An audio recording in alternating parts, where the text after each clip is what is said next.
Friends, Ash here, welcome back to Gents. It's time for This Week in Fragrance. Let's go over some new stuff, including a brand new fragrance line from Armani. Yeah, an entire whole new lineup, not Code, not Acqua di Gio, not Stronger With You, something new. Also got some other bits and bobs, a Khadlaj, a Calvin Klein, a Kilian, a Halloween Man, and stop me if you've heard this before, but a new Hawas!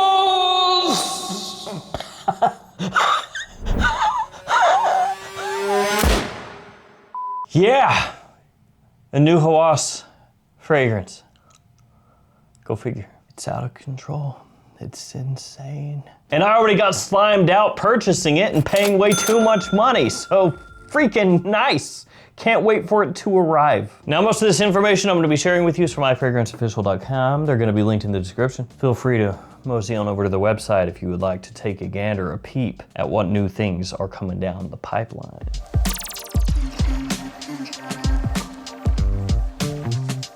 What should we talk about first? This is not the Hawas yet. We'll get to that. We gotta work into that. Let's talk about the Khadlaj first. Shiyaaka Sky. First, that note breakdown. Bergamot, verbena, and mandarin off the top. Orange blossom, green notes, and geranium in the mid. Then sandalwood, vetiver, and soft musk. This one is already available at Beauty House, so if you want to go over there and scoop it up, you can do so. Code GENTS to save 5% off your order anytime you shop there. Oh, and here's a bunch of other codes that you can use for JOMASHOP, FragFlex, and more. Use code SAVE MONEY. The little write-up from Beauty House says, fresh, vibrant, and effortlessly sophisticated, this fragrance opens with an invigorating blend of the notes I just told you. Sparkling bergamot, verbena, and juicy mandarin, delivering a crisp citrus burst that instantly energizes the senses. The heart unfolds into a refined harmony of delicate orange blossom, lush green accords, and aromatic geranium, creating a clean, naturally elegant character. As it settles, a smooth base of soft musk, creamy sandalwood, and earthy vetiver leaves a warm, comforting trail with exceptional depth and longevity. Bright yet grounded, this fragrance is the perfect balance of freshness and sophistication, making it an ideal companion for every occasion. So this one is supposed to smell similar to a Guerlain, Herbe Trop Blanc. So it's supposed to smell like that. How do you like that butchered French? Pretty nice, right? I took French in high school. It didn't work out. It all just, bleh. I apologize. So yeah, the usual caveats that I'm gonna say with just about any new big Khadlaj release is, on launch, you're probably gonna see a good amount of short form content where it's like, yo, this is the illest thing that's ever existed. And then over time, it's gonna probably regulate to more like reality. When it comes to Khadlaj, you can count on a few things. First off, hype. There's probably gonna be a good amount of it. Second off, it's probably gonna perform like crap.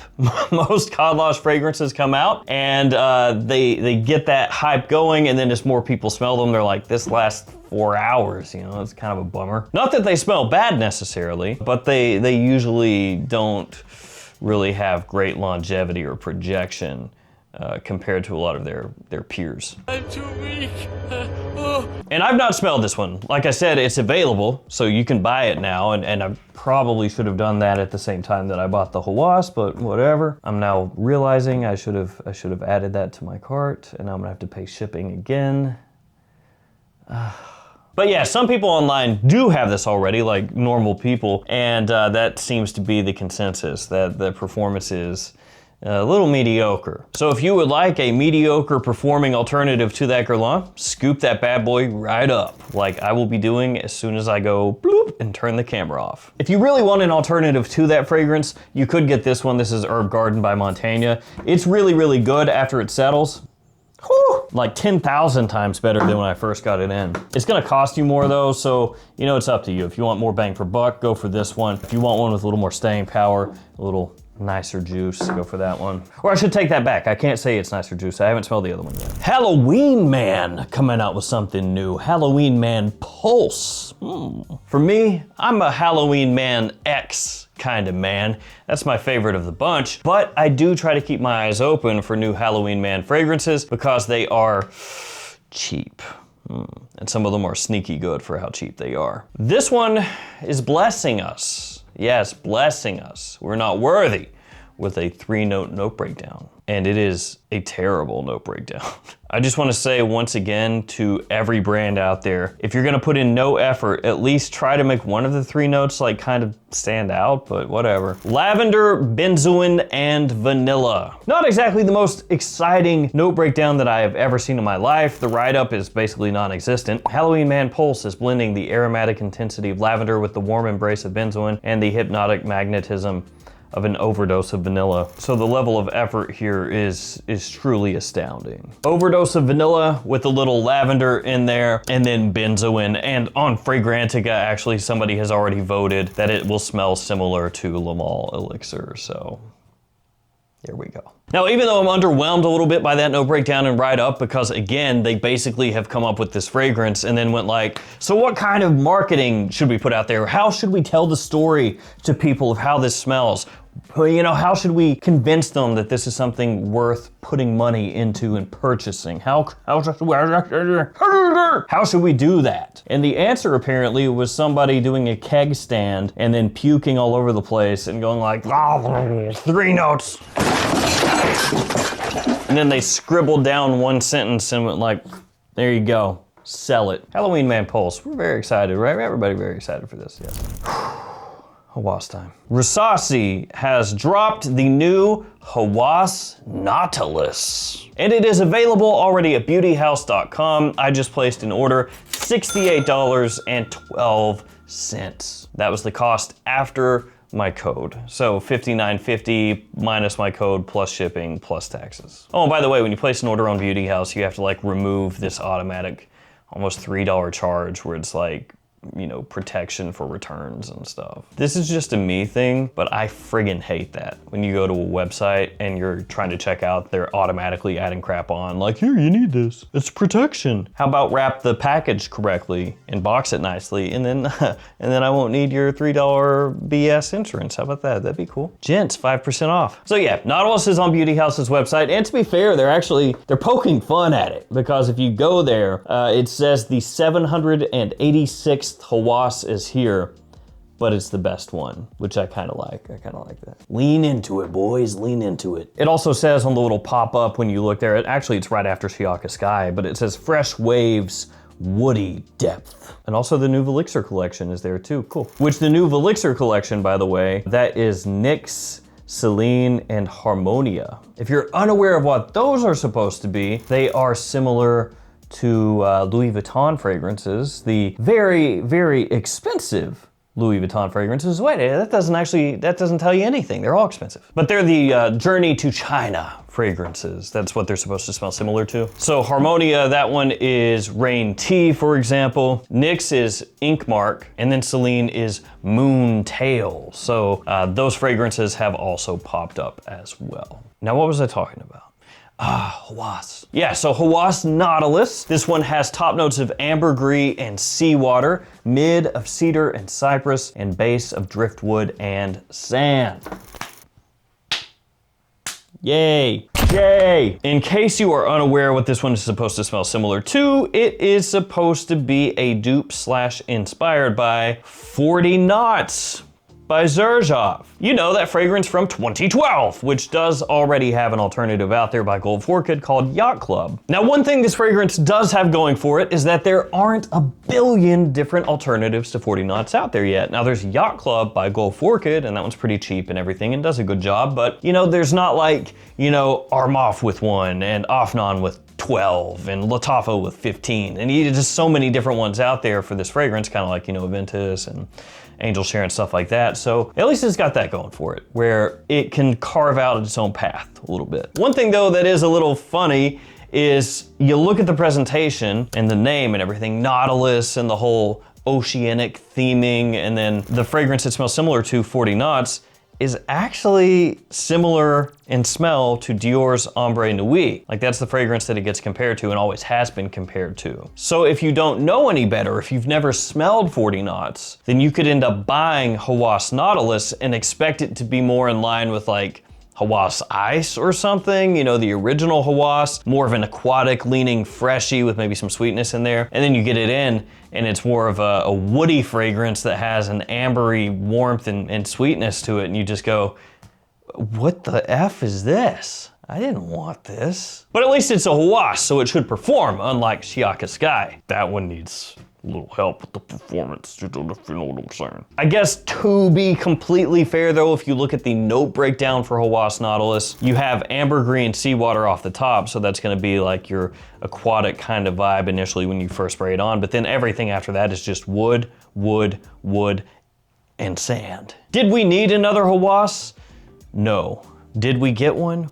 Ooh, yeah. I am though going to be really interested to see if this is with a twist or if they're just going full bore trying to one-to-one. If it's with a twist and they do make it more aquatic, fresher and all of that, then everything makes more sense. You know, with the whole marketing and the media photos and everything that they put out online, that makes more sense then. If they go one-to-one and it ends up coming across more creamy, ambery, powdery, woody as it dries down, then, you know, I think a lot of people who are into the Hawas line who maybe haven't smelled 40 knots are gonna buy it and just be like, this is complete crap. I will know very shortly though, because hopefully it gets here soon, and then I'll let you guys know. Hawas Nautilus. All right, let's hit really quickly that Kilian. So this is Vodka on the Rocks 2026. Honestly, not a huge amount to know here. They're basically putting Vodka on the Rocks into the Angel Share style bottles. And it just says Vodka on the Rocks was relaunched in 2026 with updated packaging as part of the liquors collection, while its original fragrance composition remains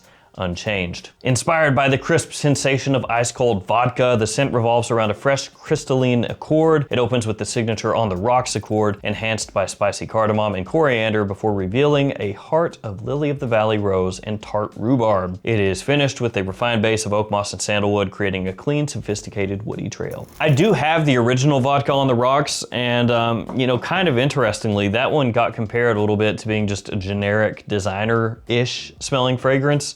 Not super close, but kind of like in the overarching family of stuff like Fierce, right? Mont Blanc Legend, all stuff like that. So apparently, you know, they decided to move it into this collection, this style of bottle, instead of, you know, discontinuing it permanently or something like that. So Vodka on the Rocks, if you're into it, there you go. And let's hit really quick this Calvin Klein, then we can dig into the Armani. Eternity for Men Suede Essence. You know, it's like your annual flanker, right? Top of geranium, mid of vanilla, base of suede. Is it lazy? Yes. Is it going to eventually be available on JOMASHOP or FragranceNet or Fragflex or any of these other stores for probably 35 bucks?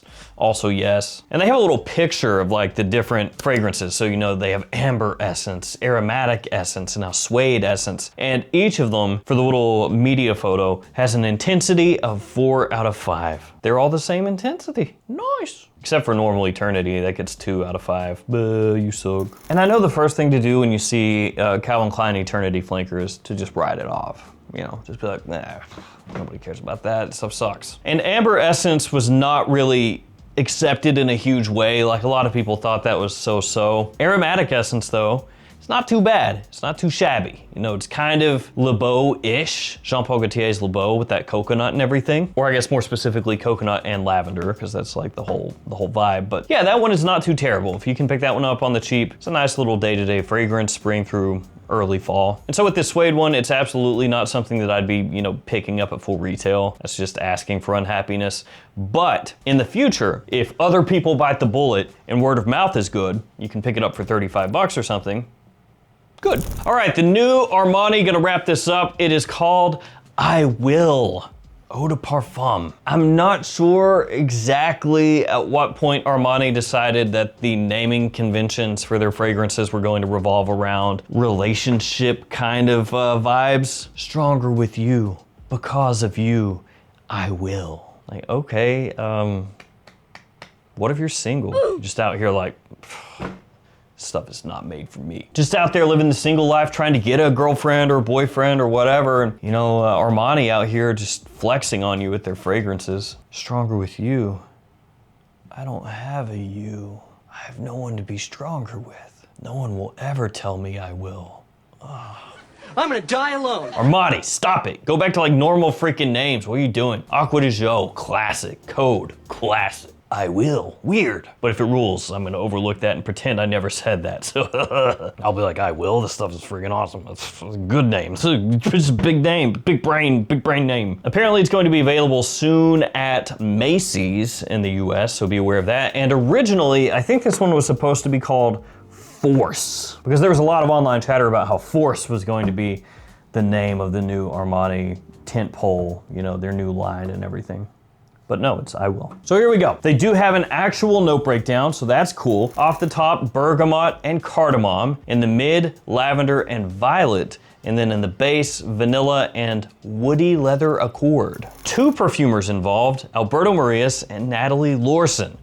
The big dogs. Marias makes a ton of sense. He's done a billion fragrances with Armani at this point. Natalie Lorson, also just an absolute monster. Doing things from Le Labo to Givenchy to Lalique, YSL, Rasasi, Valentino, like everything, man. Like every brand in the universe, she's worked with them. So what I'm saying is, Armani is obviously funneling resources into this. And looking at the note breakdown, the bottle, everything else, this very clearly looks like it's supposed to be a sexy, attention-getting, you know, fall kind of vibe, winter type of vibe fragrance. It says it has ambery vanilla for sensual, masculine addictiveness. Ambery vanilla, Warm wood leather for a deep, smoky, long-lasting intensity. And then vibrant bergamot for an aromatic surge of freshness. Those are the 3 notes they have highlighted in their photos for the fragrance release. And to me, that tells me that this is probably going to lean into that whole fresh meets sweet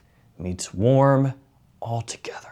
Just like a nice family, you know, just all copacetic. I do wonder to an extent if this starts to eat into code, because it could overlap a little bit with, you know, the times that you would use this fragrance compared to that one. And I hope I don't get burned here, but I have like a strong sense of anticipation that it's going to be good this time, that it's gonna bang. Because there have been new line launches from a lot of designer brands over the last 5 odd years or so. And it really feels 50-50. You know, some of them come out and it's just absolutely killer. It takes off immediately and people love this stuff. Why sell myself? Then you've got other line launches that have come out and just fallen on their face and nobody cares. And you're waiting for the brand to, you know, take the line out back and get rid of it. Now, I'm not saying that this is guaranteed or anything like that, but I feel like it's gonna be good.